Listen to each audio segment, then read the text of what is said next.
इतने संवेदनशील विषय पर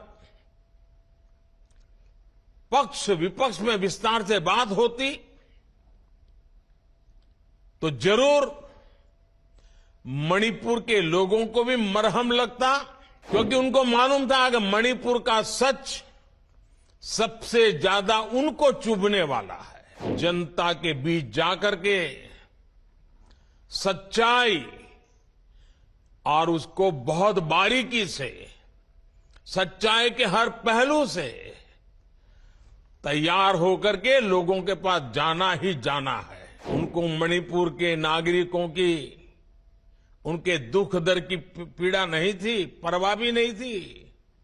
उनके लिए उनकी राजनीति,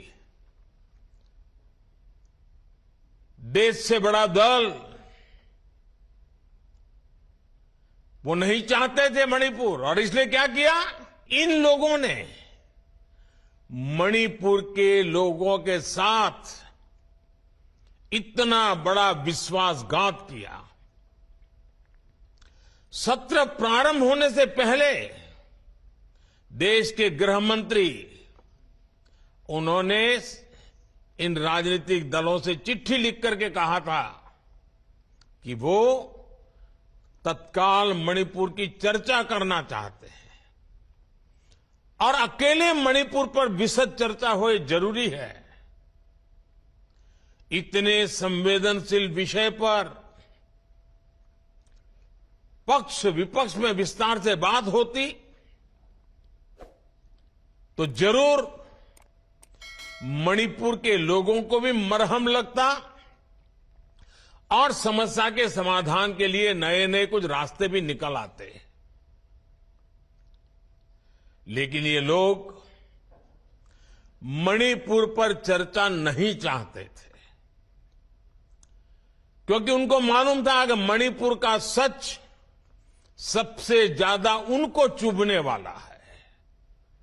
उनको मणिपुर के नागरिकों की, उनके दुख दर्द की पीड़ा नहीं थी, परवाह भी नहीं थी। उनके लिए उनकी राजनीति, देश से बड़ा दल, वो नहीं चाहते थे मणिपुर। और इसलिए क्या किया, मणिपुर की चर्चा तो टाल दी, अविश्वास प्रस्ताव लाकर के राजनीतिक बहस को ही उन्होंने प्राथमिकता दी। राजनीतिक मुद्दों को लेकर के ही सदन का 3 दिन में विपक्ष में बैठे हुए साथी अपना स्कोर करने की कोशिश कर रहे थे। और उन्होंने इतने सारे विषय उठाए, इतने सारे उठाए और तरह तरह के अनर्गल आरोप लगाए, सिर पैर बीने की बातें की। क्यों?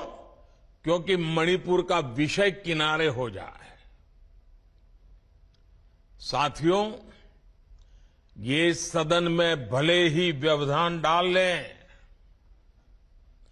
लेकिन हम सभी भारतीय जनता पार्टी के कार्यकर्ताओं ने, हम सभी भारतीय जनता पार्टी के जनप्रतिनिधियों ने जनता के बीच जाकर के सच्चाई और उसको बहुत बारीकी से, सच्चाई के हर पहलू से तैयार होकर के लोगों के पास जाना ही जाना है।